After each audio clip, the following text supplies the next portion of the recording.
हमारा नया टॉपिक है प्रॉपर्टीज़ ऑफ न्यूक्लियस। तो न्यूक्लियस की प्रॉपर्टीज़ में सबसे पहली प्रॉपर्टीज़ है न्यूक्लियर फिजन, यानी न्यूक्लियस का दो भागों में टूटना। यानी न्यूक्लियस की एक ऐसी प्रॉपर्टी जो ये दो भागों में भी टूट सकती है। किस कंडीशन में?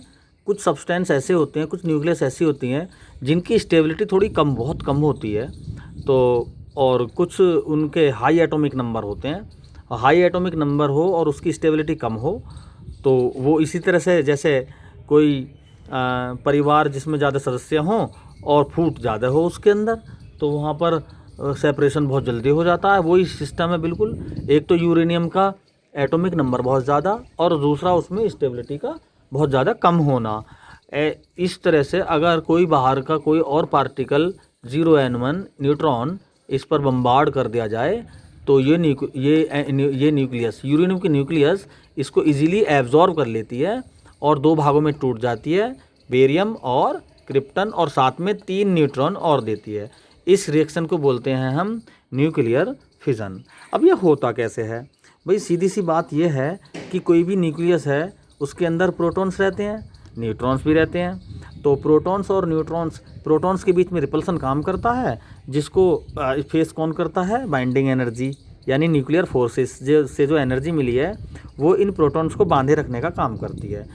हालांकि जो न्यूक्लियर फोर्सेस यूरेनियम में भी वही काम करते हैं, इन प्रोटॉन्स को बांधे रखने का काम कर रहे हैं, लेकिन इनका बंधना बहुत आसान नहीं है।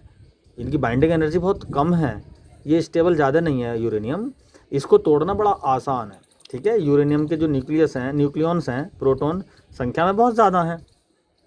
संख्या में ज़्यादा होने की वजह से ये न्यूक्लियर फोर्सेस ने इसको, न्यूक्लियस को तो बना रखा है इजीली, लेकिन अगर थोड़ा सा बाहर कोई एक्सटर्नल एक्टिविटी कोई हो जाए इसमें, बाहर से इसको कोई एक्स्ट्रा, जैसे अभी तो फिलहाल 92 न्यूक्लियॉन्स हैं, पर 92 न्यूक्लियॉन्स के अलावा कुछ और न्यूक्लियॉन्स आ जाएं इसके अंदर, तो फिर बाइंडिंग एनर्जी या न्यूक्लियर फोर्सेस से जो बाइंडिंग एनर्जी मिली हुई है इन न्यूक्लियॉन्स को बांधे रखने के लिए, वो भी फेल हो जाएगी। ठीक है, तो वो बस इस रिएक्शन के लिए यही किया, बाहर से न्यूट्रॉन्स का बम्बार्डमेंट कर दिया हमने यूरेनियम पर। तो यूरेनियम की न्यूक्लियस ने इन न्यूट्रॉन्स को अपने अंदर एब्जॉर्ब कर लिया और न्यूक्लियस का जो मास है वो 92 यूरेनियम 238 है ना, तो 238 जो ये मास है ये थोड़ा सा और बढ़ गया, तो ये बढ़ गया, इसका मास का बढ़ना हुआ है, और जो हमें बाइंडिंग एनर्जी से एनर्जी बांधे रखने के लिए मिल रही थी, एक्चुअली वो एनर्जी प्रोटॉन से या अंदर के न्यूक्लियॉन्स के बीच का जो रिपल्सन है उन्हीं के अगेंस्ट काम कर रही है। और अगर बाहर का न्यूक्लियॉन्स और मिल जाए, भाई बाहर का न्यूक्लियस अगर इसको मिल जाता है तो युकावा थ्योरी के अकॉर्डिंग हर न्यूट्रॉन को प्रोटॉन बनना पड़ता है और प्रोटॉन को न्यूट्रॉन बनना पड़ता है। तो बाहर के न्यूट्रॉन्स अगर यहाँ पे आ जाते हैं तो रिपल्सन में कुछ इजाफा हो जाता है, कुछ रिपल्सन इंक्रीज़ हो जाता है और बाइंडिंग एनर्जी फेल हो जाती है उसको बांधे रखने में, और न्यूक्लियस कुछ अनस्टेबल हो जाती है, यानी इनमें दो गुट बन जाते हैं न्यूक्लियस के अंदर, और ये आपस में बाद में फिर टूट भी जाते हैं। अगर एक दो न्यूट्रॉन और आ जाए यहाँ पर तो इनको और डिस्टर्ब कर देगा, अनस्टेबल कर देगा, और इस तरह से दो छोटी छोटी स्टेबल न्यूक्लियस में ये ब्रेक हो गया, बेरियम में और क्रिप्टन में। बाद में फिर 30n, 3 न्यूट्रॉन, यानी एक न्यूट्रॉन से 3 न्यूट्रॉन और बन गए।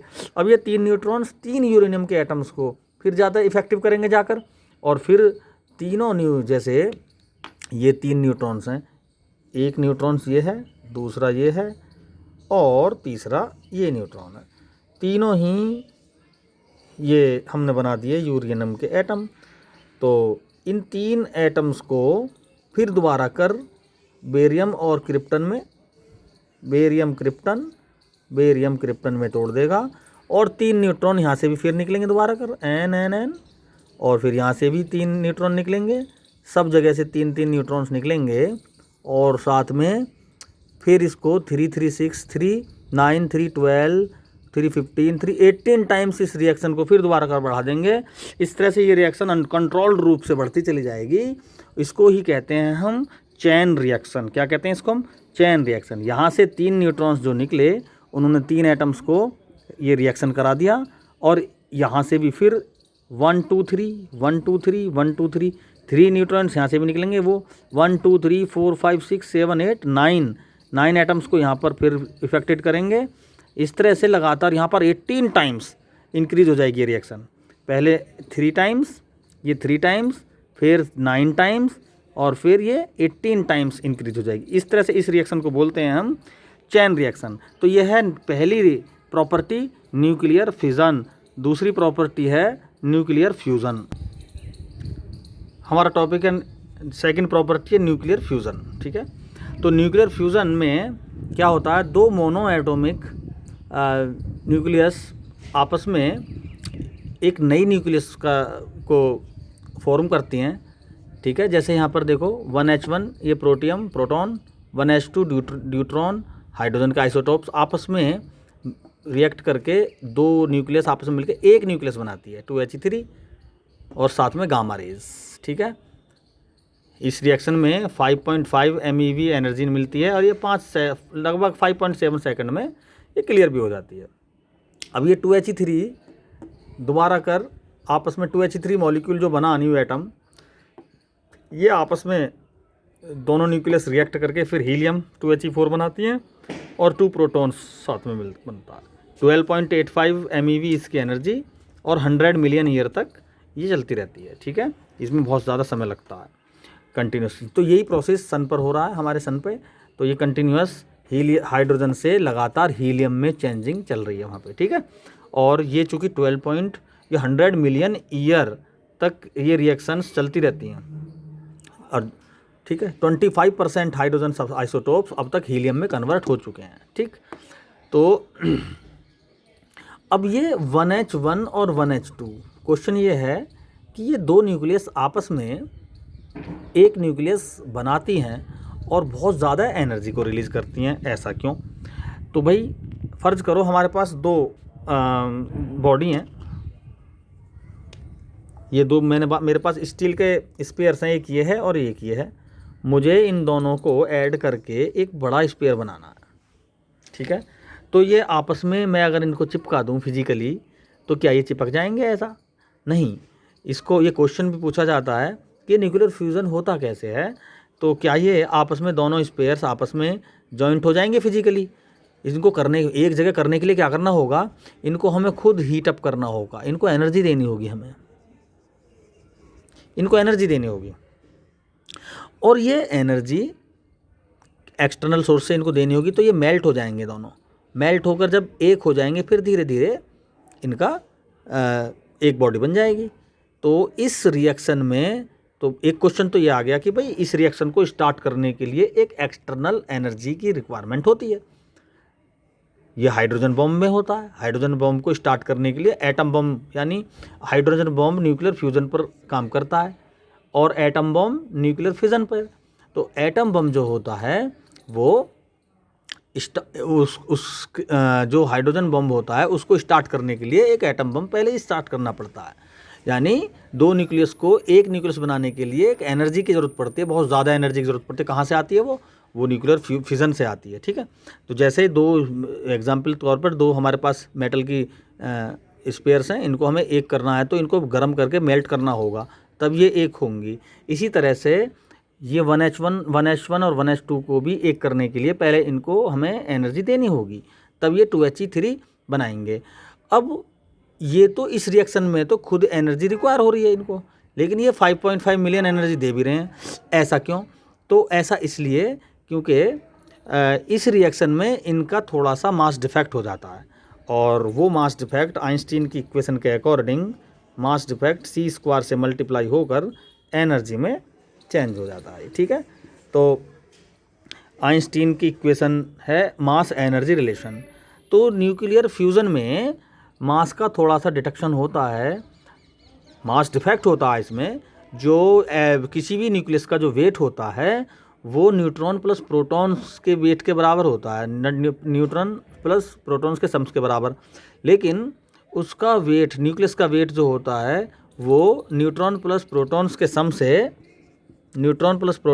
से थोड़ा सा, बहुत थोड़ा सा कम होता है, ठीक है।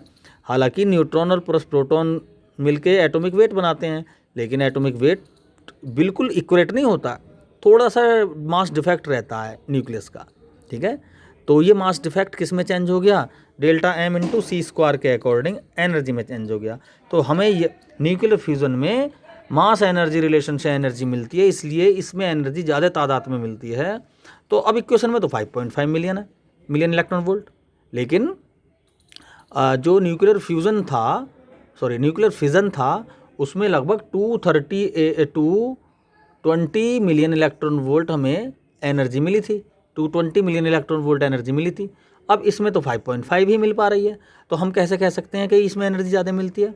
तो उसका रीज़न ये है, ये 220 मिलियन इलेक्ट्रॉन वोल्ट किस कंडीशन में मिली हैं? 92 एटॉमिक नंबर यूरेनियम का होता है, 92 मिलकर 220 बना रहे हैं। लेकिन यहाँ पे देखो ज़रा, ये तो 1 ही एटॉमिक नंबर है और एक 1 और 1 2, तो यहाँ तो 2 ही न्यूक्लियॉन्स हैं, 2 न्यूक्लियॉन्स मिलकर 5 बना रहे हैं। अब ज़रा 92, अगर ये भी 92 हो जाएँ तो फिर कितनी एनर्जी मिलेगी न्यूक्लियर फ्यूज़न में? तो अब हम क्लियरली कह सकते हैं कि न्यूक्लियर फ्यूज़न में ही एनर्जी ज़्यादा होती है, भले ही 5.5 यहाँ दिख रहा है। ठीक है, तो ये है हमारा न्यूक्लियर फ्यूज़न, जिसमें 2 न्यूक्लियस मिलकर एक नई न्यूक्लियस बनाती हैं और एक लॉट ऑफ एनर्जी रिलीज़ करती हैं।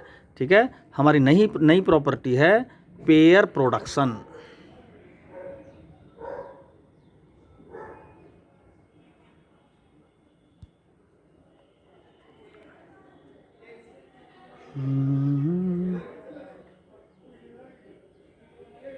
पेयर प्रोडक्शन में क्या होता है? पेयर प्रोडक्शन में एक इलेक्ट्रॉन और एक पॉजिट्रॉन, ठीक है, एक इलेक्ट्रॉन नेगेटिव और एक पॉजिट्रॉन पॉजिटिव मिलकर